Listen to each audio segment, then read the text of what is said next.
আমি রাকিব হাসান, বর্তমানে থাকি মিরপুর ১৩ নম্বরে। সময়টা তখন ২০১১ সালের নভেম্বর মাস। আমি আমার পরিবারের সাথে থাকি জামালপুরের মাদারগঞ্জ থানার একটি গ্রামে। আমাদের গ্রামে তখনও বিদ্যুৎ আসেনি। ঘটনাটা আমার দাদুকে ঘিরে। তিনি ছিলেন গ্রাম্য মাতব্বর, তার পাশাপাশি আবার কবিরাজিও করতেন। দাদুর চলাফেরা ছিল বেশ অভিজাতময়। তার হাতে সবসময় দেখতাম চেইনের ঘড়ি, চোখে সোনালি ফ্রেমের গোল গোল চশমা, এবং শীতকালে সবসময় কাঁধে দেখতাম কাশ্মীরি এক বিশাল শাল। আসলে এগুলোর বর্ণনা দেওয়ার কারণ হলো আমার ঘটনাটা কিছুটা এগুলোকে ঘিরেই।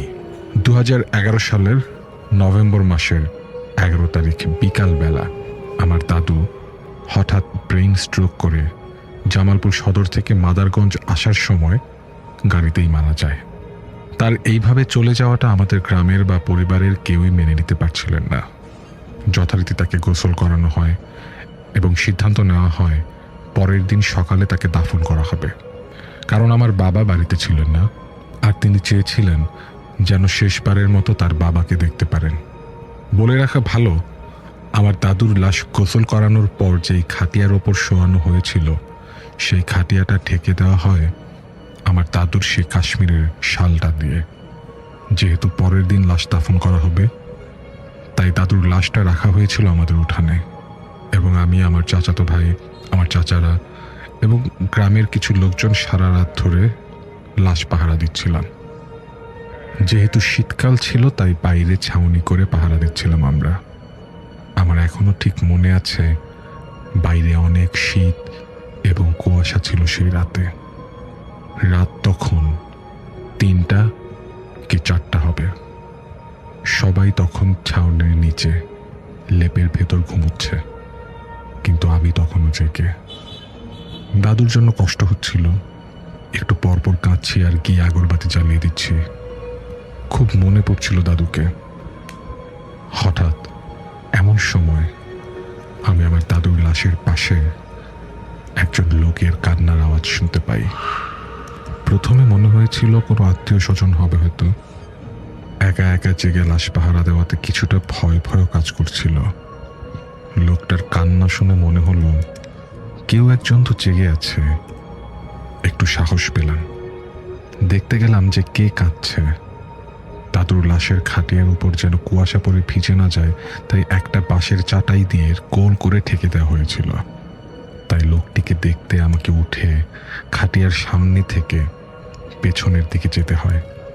আমি উঠে পেছনের দিকে যেতেই দেখতে পেলাম লোকটাকে। সে স্পষ্ট গলায় আমাকে বলল, কে রাকিব দাদু ভাই? আমি একটু অবাক হলাম, কারণ লোকটাকে আমি আগে কখনো দেখিনি, চিনিও না। তার উপর সে আমাকে তখনও দেখতেও পাইনি। না দেখেই আমার নাম ধরে ডাকলো ভেবে ভয়ও পেলাম একটু।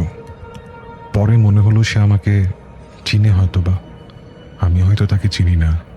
আমি শুধু তার কথার উত্তর দিয়েছিলাম আর কিছু বলিনি তাকে।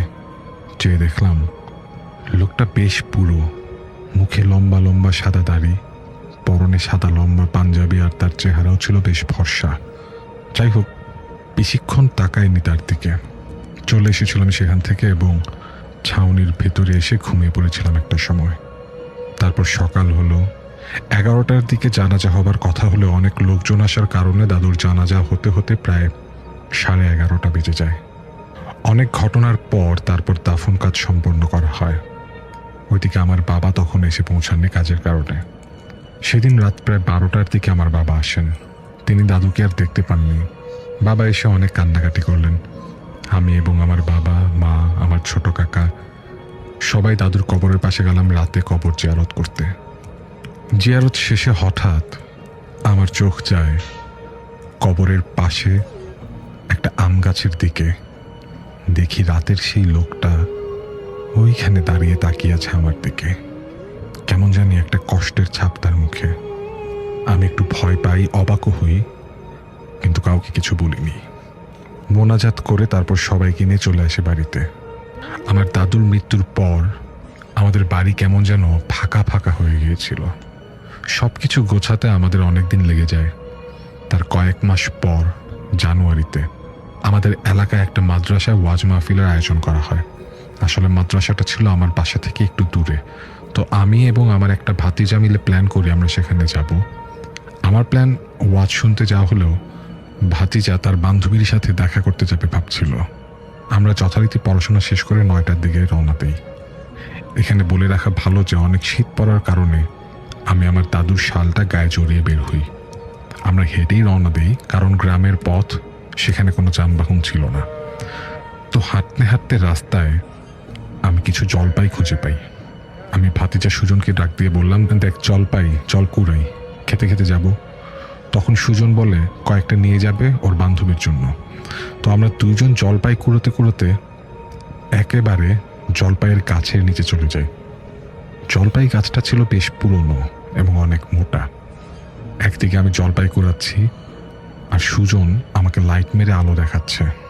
হঠাৎ সুজন আমাকে বলে ওঠে, চাচা চলো জায়গা এখান থেকে। আমি বললাম, কেন, জলপাই নিবি না? ও শুধু বলে, আমি যা বলি তাই করো, চলো এখান থেকে। আমি কিছু মনে না করে চলে আসি ওর সাথে। সেদিন পরে বাড়ি আসার পর সুজন আমাকে হঠাৎ বলে, আচ্ছা তুমি কিছু টের পেয়েছো তোমাকে যখন বললাম যে চলো? তখন সুজন বলল, যখন তুমি জলপাই কুড়াচ্ছিলে আর আমি লাইট ধরেছিলাম, হঠাৎ আমি জলপাই গাছের পেছনের জঙ্গলের দিকে তাকায় দেখি একটা বুড়া লোক আমার দিকে বেশ রেগে তাকিয়ে আছে আর জঙ্গলের এই দিক থেকে ওই দিকে হেঁটে যাচ্ছে, কিন্তু লোকটার পাগুলো মাটি থেকে বেশ উপরে ছিল। সেটা দেখে আমি ভয় তোমাকে নিয়ে ওখান থেকে চলে আসি। তোমাকে বলি নাই, কারণ বললে তুমি ভয় পাবা। সেদিন সুজনের গায়ে জ্বর আসে আর জ্বরটা অনেক দিন যাবৎ থাকে। তার কয়েকদিন পরের কথা, আমি আমার ফুফাতো ভাই এবং কয়েকজন মিলে যাই বর্গা দেওয়া আখের খেতে। তখন রাত প্রায় আনুমানিক 9টা কি 10টা। বলে রাখা ভালো, আমাদের ক্ষেতটা যে লোক বর্গা নিয়েছিল সে ছিল একটু কঠিন মেজাজের। কেউ আখ খেতে চাইলে সহজে দিত না। আমি আমার বন্ধুদের নিয়ে আখ খেতে গেলেও আমার বাড়িতে বলে দিত বা এসে আম্মুকে না করে যেত যেন পরবর্তীতে আর বন্ধুদের নিয়ে না যাই। তাই আমরা সবাই মিলে প্ল্যান করি আজ রাতে ওই লোকটাকে ইচ্ছে মতো ভয় দেখাবো আর আখ খাবো। আমি বাড়িতে বলে গিয়েছিলাম যে রাতে বাসায় আসবো না, সাজুর সাথে থাকবো। সাজু হচ্ছে আমার ফুফাতো ভাই। আমরা 3টা দলে ভাগ হই। এক দল যায় লোকটাকে ভয় দেখাতে, আর এক দল যায় আখ চুরি করতে। আমি সহ আরেক দল পাহারা দেই যেন কেউ এদিকে না আসে। প্ল্যান মতো সবাই সবার কাজে চলে যায় এবং আমি আর আমার দলের 3 সদস্য থাকি বাড়ির নিচে লোক পাহারা দেওয়ার জন্য। হঠাৎ ওই বাড়ি থেকে কিছু কুকুর আমাদের দেখে খুব চিল্লাচিল্লি করতে থাকে এবং আমরা সবাই দৌড় দিই সেখান থেকে। আমি আর এক বন্ধু ওসমান যাই একদিকে আর বাকিরা যায় অন্যদিকে। হঠাৎ ওসমান একটা গাছের শিকড়ের সাথে পা লেগে পড়ে যায় এবং আমি দৌড়ে একটু সামনে চলে যাই। আমি ওর জন্য একটু দাঁড়াই। একটু পর ওসমান হাঁপাতে হাঁপাতে এসে আমাকে বলে, তাড়াতাড়ি পালা, আম গাছের উপরে আমি কি জানি দেখছি, তাড়াতাড়ি বাড়ির দিকে চল। তারপর আমরা দুজন বাকিদের কথা না ভেবে যার যার বাড়ি চলে যাই। পরের দিন বিকালে আমরা সবাই আমাদের আড্ডাখানা একটা বাঁশের টঙের উপরে বসে আড্ডা দিচ্ছিলাম আর গত রাতের কথা ভেবে হাসছিলাম। হঠাৎ সবাইকে বলি, কালকে রাতে ওসমান ভূত দেখছে। তারপর সবাই ওকে জিজ্ঞেস করে, কি রে, তাই নাকি, ভূত দেখছুস? বলে সবাই হাসাহাসি করছিলাম। কিন্তু এরপর ওসমান ভূতের যে বর্ণনা দেয় তা শুনে আমি আর সুজন রীতিমতো ভয় পেয়ে যাই। সুজনের দিকে আমি একবার তাকাই, দেখি সেও আমার দিকে তাকিয়ে আছে। কারণ সুজন যা দেখে অসুস্থ হয়ে পড়েছিল, ঠিক একই জিনিসটা দেখেছিল ওসমান। আমি অবাক হয়েছিলাম বৃদ্ধ লোকটার চেহারার বর্ণনা শুনে।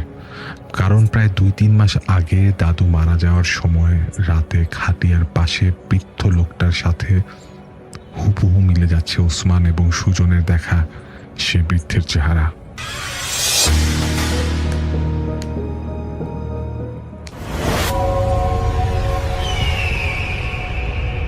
প্রিয় লিসেনার্স, আসসালামু আলাইকুম। আমি আফনান, আশা করি সবাই ভালো আছেন, সুস্থ আছেন। এখন যে ঘটনাটি আপনাদের সাথে শেয়ার করবে তার নাম সাইফুল্লাহ। ওনার বাড়ি কুমিল্লা জেলার দাউদকান্দি উপজেলার গৌরীপুর ইউনিয়নের পেন্নাই গ্রামে। পেন্নাই গ্রামটা বেশ কয়েক ভাগে বিভক্ত, উত্তর পেন্নাই, দক্ষিণ পেন্নাই, পূর্ব পেন্নাই, এরকম আর কি।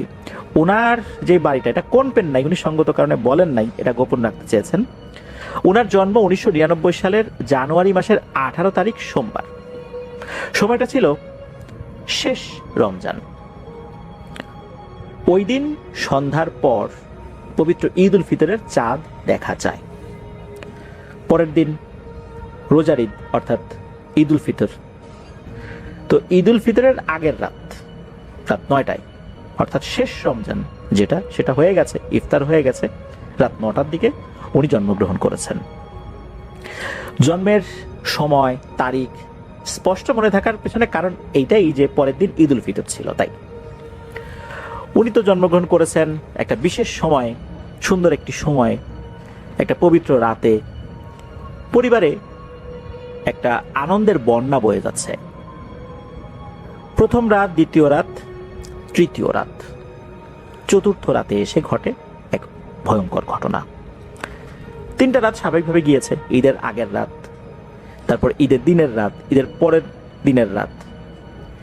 এরপর যেই রাতটা আসবে, সেই রাতের আগের যে সন্ধ্যা, এই সন্ধ্যাতেই হঠাৎ করে শিশুটির আচরণে ভয়ঙ্কর পরিবর্তন ঘটে যায়। সে মায়ের বুকের দুধ খাওয়া পুরোপুরি রূপে বন্ধ করে দেয়।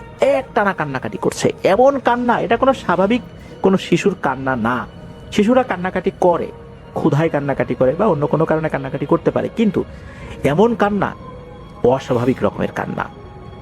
এটা কোনো কান্না না, এটা একটা আর্তনাদ, তীব্র আর্তনাদ, গলা ফাটানো আর্তনাদ, যে কারো বুকে কাপড় ধরিয়ে দেবে বাচ্চাদের এই কান্না।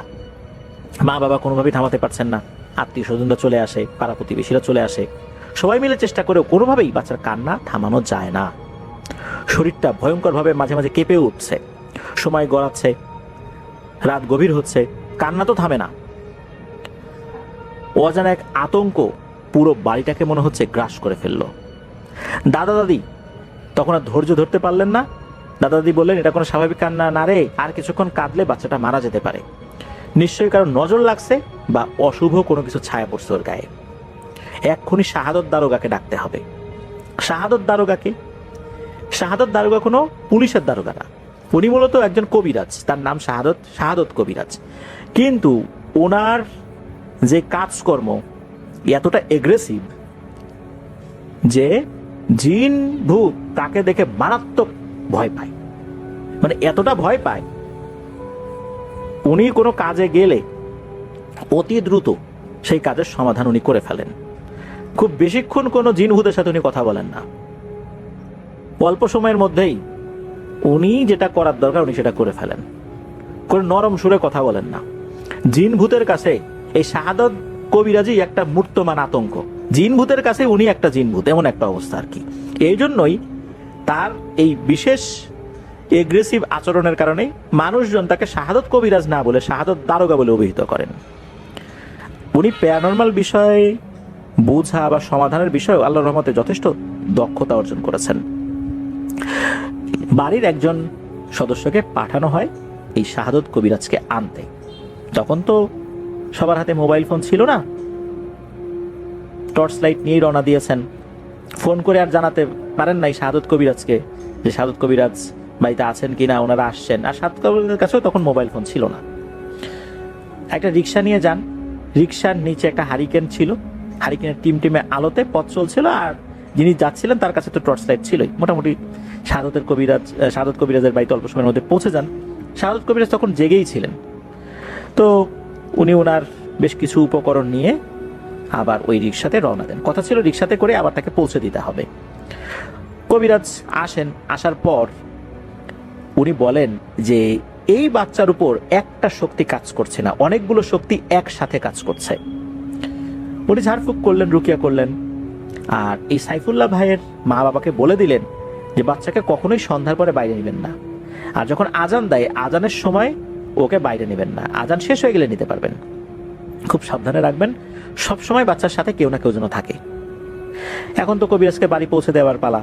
আর তখনই আর একটা ভয়ঙ্কর ঘটনার সূত্রপাত ঘটে। সেটা হচ্ছে, যিনি নিয়ে আসছিলেন এই শাহাদত কবিরাজ বা শাহাদত দারোগাকে, তিনি আবার শাহাদত কবিরাজকে পৌঁছে দেওয়ার জন্য রিক্সা নিয়ে রওনা দিয়েছেন। 3 জন লোক, রিক্সা চালক, ওই পরিবারের একজন ব্যক্তি আর শাহাদত কবিরাজ। রাত তখন প্রায় 10টা কি 10টার বেশি বেজে গেছে, চারদিকে ঘোর অন্ধকার। তো ওই সময় কিন্তু রিক্সা চালানো হতো ওই হারিকেনের মিটিমিটি আলোতে। গ্রাম্য পথ, কাঁচা রাস্তা, গাছপালা দিয়ে ঘেরা। রিক্সা চলছে আস্তে আস্তে, চারপাশের নিস্তব্ধতা। হঠাৎ হঠাৎ কুকুরের ডাক আর ঝিঝি পোকার শব্দে কিন্তু নিস্তব্ধতাটা একটু কমে যাচ্ছিল। কিছুটা পথ আগানোর পরে শুরু হলো ভয়ঙ্কর ঘটনা। হঠাৎ করে রিক্সাটা ভারী হয়ে গেল। যিনি রিক্সা চালক কোনোভাবেই উনি রিক্সাটা টানতে পারছেন না। মনে হচ্ছিল পেছন থেকে কেউ রিক্সা টেনে ধরে রেখেছে। রিক্সাওয়ালা তার সিট থেকে নেমে পড়ে।